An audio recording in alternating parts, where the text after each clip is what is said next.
So today, we're going to have a bit of a fight, aren't we? We are going to talk about... When do we ever not have a fight? And you know it's you're the cause, right? Get lost.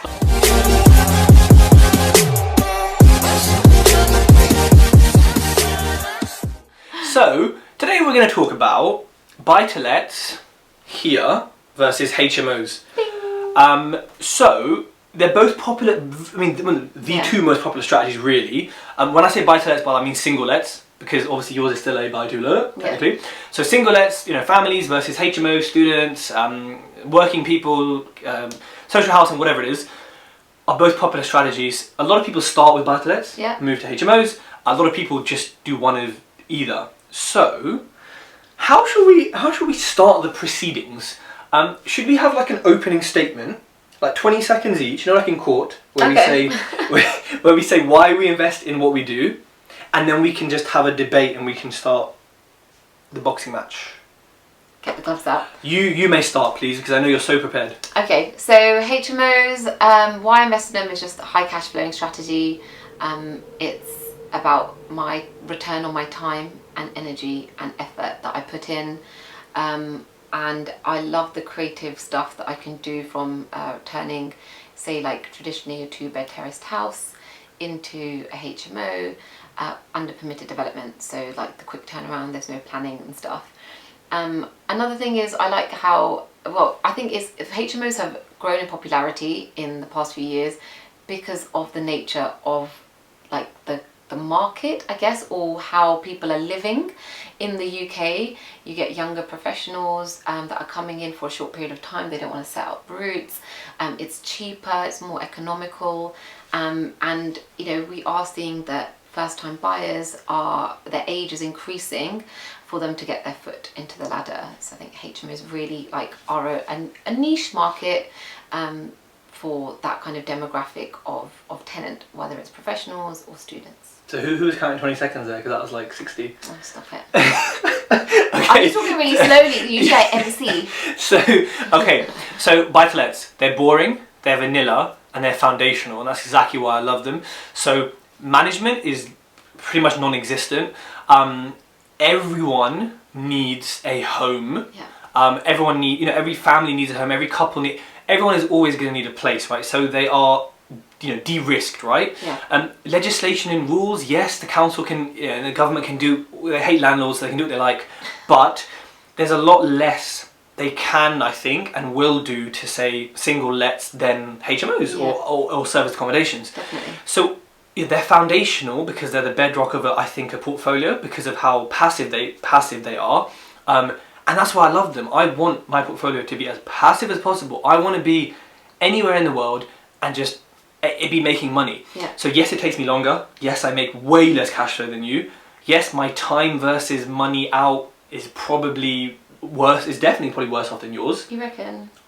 Potentially, it'd be interesting to do sums on it, but I think so. Fine. But the passivity, the need, the lack of sort of stupid laws like the council tax per room in HMOs and all that. That is what really attracts me to buy-to-lets. And what I do miss, what you have, is the creativity. I don't furnish them. I've got a kitchen, I've got a bathroom, and I've got some feature walls and some stairs, so I make the most of it. Yeah, you definitely do. You've got me on pictures and your videos. But I have not got the swag that you can implement. Yeah. So let's talk about management.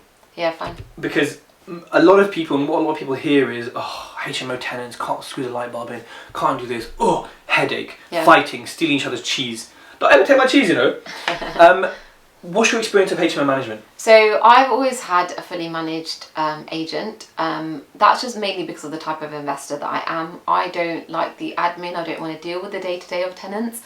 Whether it's like signing ASTs or dealing with like you said, just like, sort of light bulbs happened. There was like a toilet was like seat was a little bit loose and stuff. I don't want to be the first response to that. I prefer it. There's a barrier my letting agent tells me, and I've got that relationship with her. I can then assess whether it's this important or that important in terms of priorities. There's a leaky tap and there's like, you know, or like a stop clock has gone off and there's like water flooding my flat, which happened a few months ago, my London flat, then that's more serious, and then I'm obviously on the phone and trying to sort those issues out. But you're right, there's definitely a lot more footfall. And then there's a lot more turnover of tenants, so therefore there's a lot more expenses that go into HMOs. So with the voids though, you can probably have like a certain amount like not filled in and still be making decent money, because it's that extra last room that is like literally like the extra icing on the cake and stuff. But yeah.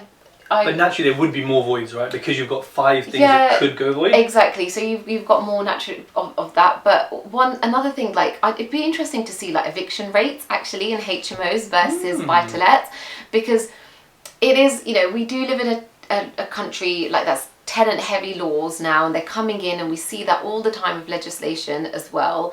But it'd be interesting to see how easy it is to how many eviction rates are usually to HMOs versus like long-term tenants, because they're only there for like a year.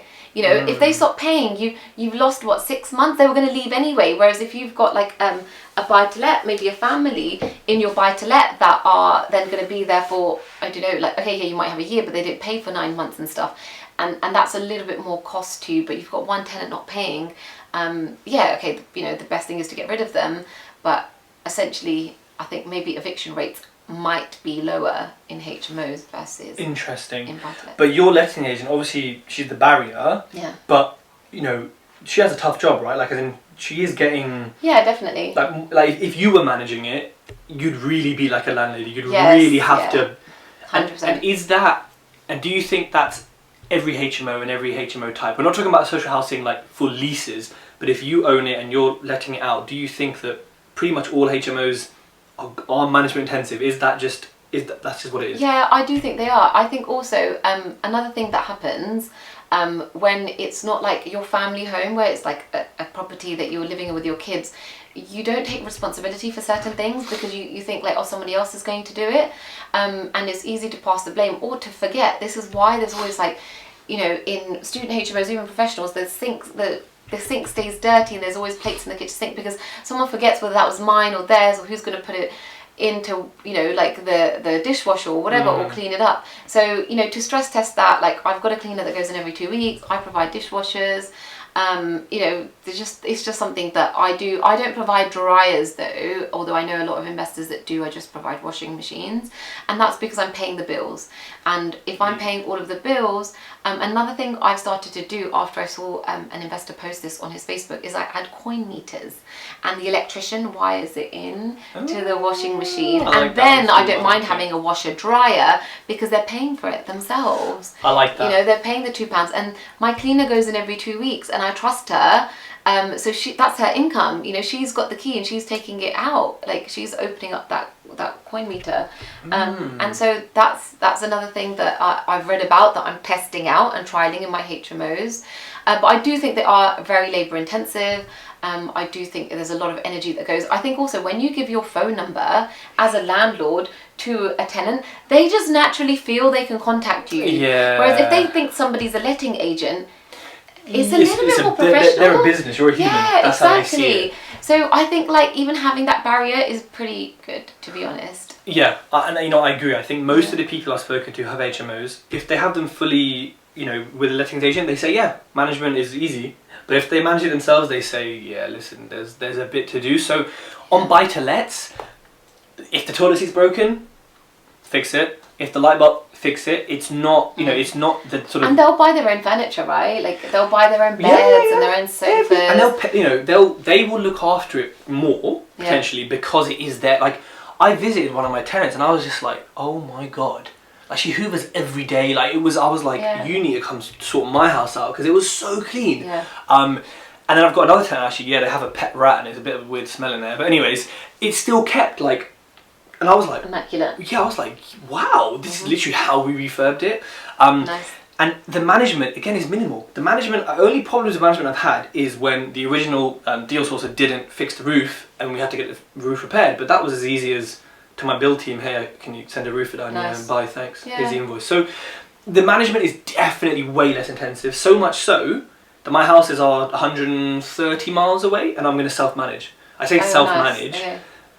You know, I'm going to be the landlord, but because they're buy-to-lets, You can do that. yeah, the only management I should get is there's a hole in the roof, or the heating's not working. You know, the things that literally. And you've got a team that you can just leverage off and just call them. So that makes sense. And I may work on outsourcing it somehow to someone that, you know, I'm working on ways of making it sort of, I'm managing it, but not paying someone 8%, because, you know, buy-to-lets generate, you know, $250 a month is like the sort of golden figure.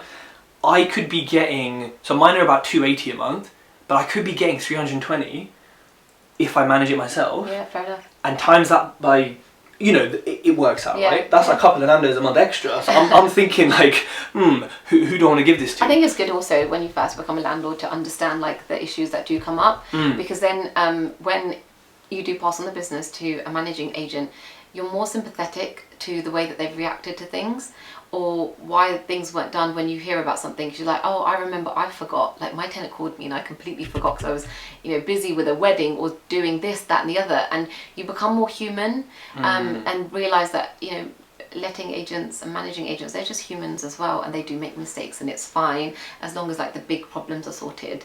I think like it's been, you know, it's quite good to manage, because I managed my own buy-to-let, my first buy-to-let that's in London, and although I've always had a managing agent, I was actually quite involved for the first year for my first 2 HMOs, because you pay peanuts, you get monkeys, and I had a bit of a... Monkeys are cute, but they can't manage houses. I had a bit of a useless managing agent, and so I basically, one of the houses, the tenants had my number, and they would just contact me all the time, and I just that helped me to realise that I want that barrier. I don't want to be so contactable. I want that time and those evenings for me, and not to deal with my tenants. That's a good point. So that's management. You mentioned something, I think maybe on a different video, about the quick turnaround. Yes. So let's talk timeline. So I'll give you my buy-to-let timeline, and you give me your HMO timeline, right? Okay. So I'm going to go from not finding a property, because we know that we can't really, you know, that's so subjective. But let's say I've got the keys. Yeah. My refurb should be 4 weeks. Wow. So I'm in a month. It should be ready, right? For most of the things that I'm doing. So I've got 1 month. And you're already marketing before, right? Whilst the refurb's going on. I am, yeah. But letting agents sometimes, because there's no pictures, it's a bit. But now they can use your pictures from your previous ones. But I normally I do it actually. I put it on Gumtree and stuff like that. Nice. Just to get some interest, and also tell my builders, hey, because they seem to know everyone. If you know people, bring them in. Yeah. I'll put those call me boards in the windows. I've got those, yeah. So people like email me or walk in and say, oh, I'm interested in this. Nice. So I've got, but let's say I haven't got it. Let's just be really conservative. Let's say a month, and then I launch it on the market. Really, I should have a tenant in about 2 weeks. If I'm investing in the right areas, I should have a tenant. And one of mine, first day, took it. The other one took... Nice. To find a tenant took a week, but then they took 3 weeks because she couldn't use technology. But, you know, let's say month, and then 2 weeks later, I've got a tenant in the middle of referencing. Referencing can take, you know, a few weeks or so. You know, let's say month refurb's completed. At about 2 or 2.5 months from keys taken in, you've got it's cash flowing. I should have first month rent deposit, someone in there. Yeah. That's average, or that's what has been happening. I've had lots of delays, but you know, in an ideal world with more teams, that's what happened. What's your version of that? So I've got a really great example of a positive one. I've got one that's really negative. So I'll talk about both because it's just 2 extremes, and then anything in the middle. So from picking up keys to getting the first tenant in took exactly 11 weeks. Ooh, that's good for a That was really good. Considering I do back to brick rip out, so we did a 3-meter extension, a loft conversion, ripped out back to brick, new floors, new stairs, fitted in four bathrooms into that one. Actually, it was a 3-bedroom ensuite. 2 off suites. That was the fastest. I pushed the gears on my build team because I actually had the tenant that wanted to move in on the 2nd of August. So I told my build team it was the 1st of August. I had the photographer coming on the 1st, but you know, I made it out to everyone that it was all systems go, and then we actually had that buffer of a day. But yeah, it was all systems go, and that was really, really positive. You know, doing a refurb in a back to brick like that in 10, 11 weeks is insane. And you got to imagine, like, I had all the furniture in, I'd done the dressing, everything, and I'd taken it out of the property as well, all my stuff. Wow. So I was very, like, you know, on it. I remember just every little domino had to be in the right place. And often they're not, so... And I was, like, calling and making sure that people knew what day they were going to be there. For example, like, you know, I have a contractor who does all of this stuff, but the carpet guy, I have his number. Even though the contractors were in control of that, I was calling him like, you need to go there on Monday. I arrive on the Monday and he wasn't there. I was fuming because the cleaner was coming on, the furniture was being delivered on the Tuesday, the cleaner was coming on the Wednesday, the photographer was coming in on the Thursday morning, and I needed to dress the property whilst the cleaner's cleaning. So as all systems go, it was really hectic. The cleaner was at the property till 1 a.m. That's definitely the fastest I've done. Wow. Now, going on the other side, now we had a really awful builder. Again, he came recommended from a really credible source, from a letting agent who was recommending him to his landlords, and this letting agent was also using this English builder in his own family home. Oh, wow. And this guy, this builder, just was a liar and a thief, really. I found out from there since then that he's, you know, done this to a lot of investors who've reached out to me on Facebook, and just from, you know, in the grapevine, from other builders who actually know this guy because they've gone in and had to uncover some of the stuff that he's done. So actually, it was like a year of the refurb. Okay, I did not expect that. Yeah. That is definitely on the other end. Okay, Really so on the other end. That's horrible. I think even at your best case, we're probably even at your best case in terms of timeline, but most investors, you're probably looking at a bit longer than, aren't you? Yes, definitely. So, and another good case, one where we did the refurb in about 12 weeks because of the timing. So, it's a student HMO, it wasn't in the student cycle, although the property is fully let from September 2020, it got ready and was ready to be on the market in November 2019, and actually, like, tenants are going in January, but just like 2 or 3 rooms are tenanted. So again, like, it really just depends on what is your tenant profile. And that's another thing with HMOs. Yeah. If you're doing student HMOs, you have certain times in the year. Like, how can you predict conveyancing? How can you predict when you're going to find it? I always struggle, like, when people do student HMOs, I'm always like, there's a lot of pressure. Yeah, there is. And there's a lot of potential money not made. There is. Whilst waiting. I'll give you an example. That's what's happened to me recently. We completed on a property on the 7th of October. It would have been fully ready for January, because obviously that's like 3 months. My build team are amazing, and we were just doing like a small little 3-meter side extension under PD. So we would have been done, but the neighbouring owner, who is an investor that lives in London, had a bit of a niggle and forced me to go down the party wall award route. So the party wall award has just come in. It's December now, but it means my builders can't do the works until January. And I had a letting agent that was calling me because he sees the standard and the spec of my properties. He had 5 Chinese international students that were just wanted 6 months, so from January to June. So it means I would have had my property empty July and August, but I've got it tenanted from September. You know, it's fully tenanted from September 2020, even though my builders haven't even gone in and stuck a little hammer in or anything. But I've lost £15,000 worth of gross rental income, and my builders are going in January because I've had this party wall award issue. So there's always spanners in the works. That's with anything, right? I couldn't have that because I'm not doing that level of work. But I could have something similar, but actually thinking about it... If you're taking chimney breast out, no, on a terraced house, if you were, then it would. Then a party wall award would be. So it could be with any strategy, but at least for me personally, I'm not doing the level that you're doing. So there's a benefit of buy-to-let, is that the less risk, right? What I said before. Exactly. In the refurb, in everything, there's less risk. In everything, and another thing as well that I want to touch upon. Essentially, I take a 2 up, 2 down terraced house, and I refurb it into a 5-bed all ensuite property. These houses they were created 100 years ago. They weren't made for there to be 5 bathrooms, 5 sets of plumbing, you know, to have that amount of footfall. There's so much pressure that's going into this house now. You're overloading it with things which it shouldn't have. Even 100 years ago when they were creating these really sound structures, and you know, you're adding more weight onto the structure and onto the property and onto the foundations. And historically, houses have really low foundations, so a lot of the stuff that I get feedback from the building control inspectors, it's always like the builders are digging footings which are a meter deep, but the foundations of the actual house will just be like a foot or something, and it's just, and that's because that's how they created houses. So again, sometimes when I think about that, I think, gosh, I am really maybe, you know, adding to the weight of the structure, and maybe in 5-10 years time I'm going to have an issue. You know, there's going to be some structural issues, and so that's HMOs aren't, you know, these properties weren't made to be. And that's another de-risking thing. You know, the houses I buy, they're all wonky anyway because of where I invest. They all have had subsidence, but I know actually where I invest, I reckon some of the properties could not handle what you're doing to them because of the area. But obviously where you invest is different type of build. But that's again a de-risking, right? I mean, new kitchen, new bathroom, painting, new plaster, is not going to affect the structure. It's going to benefit it, if anything, like only. So then that's risk, I guess, kind of covered from both of our perspectives. Let's talk about money, because that's obviously important.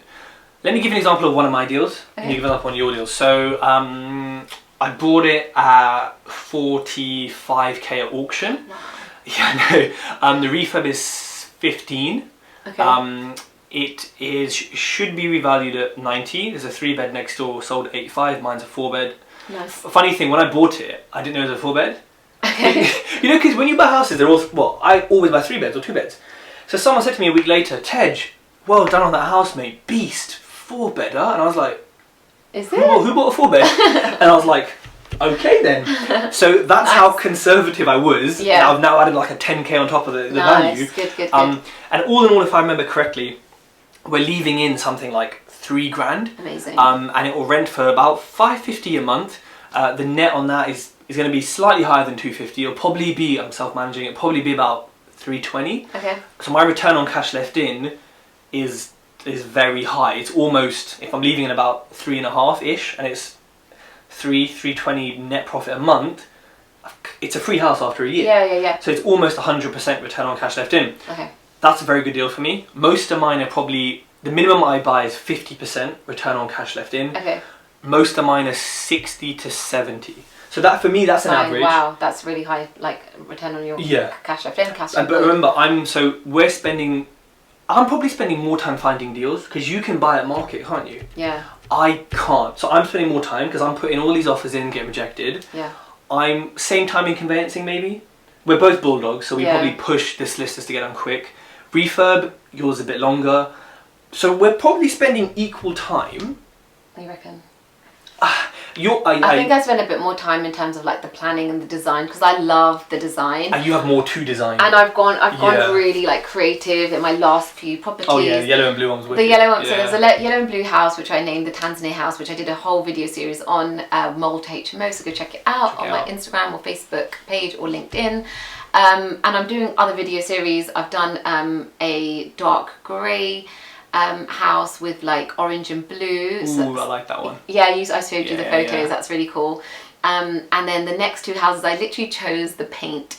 I do that. I'm like colour match. I'm like specific. This colour has to be this colour. These colours are gonna blow your mind. Like my fiance says this. He'll be like, when you describe to me what you're going to do, it sounds so ugly, and then you do it, it sounds amazing. Because when I told him about the yellow and the blue and the Tanzania flag and the green and the black, he was like, oh my god, what are you going to do? This is going to be like some multicoloured rainbow house.